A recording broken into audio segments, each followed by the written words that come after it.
नमस्कार। आज का बाइबल अध्ययन भजन संहिता अध्याय 16 का 8वीं पद। मैंने यहोवा को निरंतर अपने सम्मुख रखा है, इसलिए कि वो मेरे दाहिने हाथ रहता है, मैं कभी ना डगमगाऊंगा।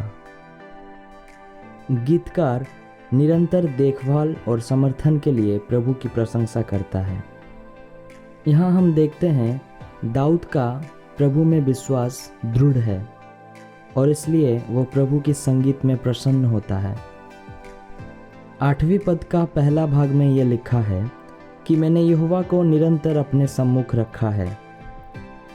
दाऊद कहता है कि उसने हमेशा अपने आंखें प्रभु पर लगाए रखे थे, चाहे वो मुसीबत में हो या चाहे खुशी में, पर उसने हमेशा परमेश्वर को हर चीज से पहले रखा। उसी 8वीं पद का दूसरे भाग में कहता है, इसलिए कि वह मेरे दाहिने हाथ रहता है, मैं कभी ना डगमगाऊंगा। दाऊद की विश्वास के वजह से उसके चारों ओर प्रभु की उपस्थिति हमेशा बनाया रहता था। हर समय यहोवा उसका गढ़ था।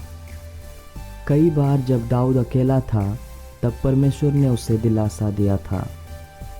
जब हम अपने आसपास ईश्वर की उपस्थिति महसूस करते हैं तो हमारे दिल और दिमाग में पूर्ण शांति होती है। यिर्मयाह उसका 29 अध्याय का 13 पद में यह लिखा है कि तुम मुझे ढूंढोगे और पाओगे भी, क्योंकि तुम अपने संपूर्ण मन से मेरे पास आओगे। जब हम उसकी तलाश करते हैं तो ईश्वर हमें उसकी दिव्य उपस्थिति के लिए पूरी तरह से आश्वस्त करता है। जो परमेश्वर दाऊद की रक्षा की और उसका मार्गदर्शन किया, वो अब भी हमारे रक्षा करने के लिए सामर्थ है। हमें बस अपनी नज़र उसी परमेश्वर पे टिकाए रखना है। हम यह जान ले कि हमारा परमेश्वर हमेशा हमारे लिए उपलब्ध है।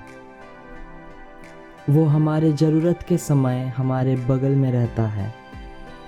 उसकी उपस्थिति हमें किसी भी संभावित खतरे से बचाने के लिए पर्याप्त है।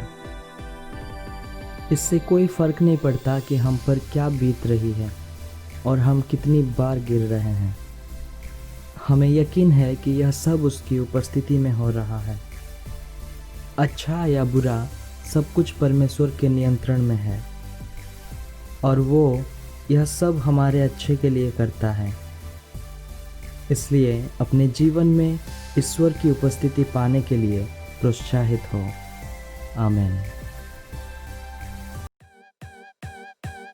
यदि आपने अभी तक सब्सक्राइब नहीं किया है तो कृपया सब्सक्राइब बटन पर क्लिक करें और आगे की वीडियो का सूचना प्राप्त करने के लिए घंटी बटन पर क्लिक करें। यदि आपने पहले ही सब्सक्राइब किए हैं तो धन्यवाद। कृपया अपने दोस्तों और रिश्तेदारों के साथ इस वीडियो को शेयर करें। इस बाइबल अध्ययन पर अपने विचार और संदेह कमेंट बॉक्स में टाइप करके हमें भेजें। धन्यवाद।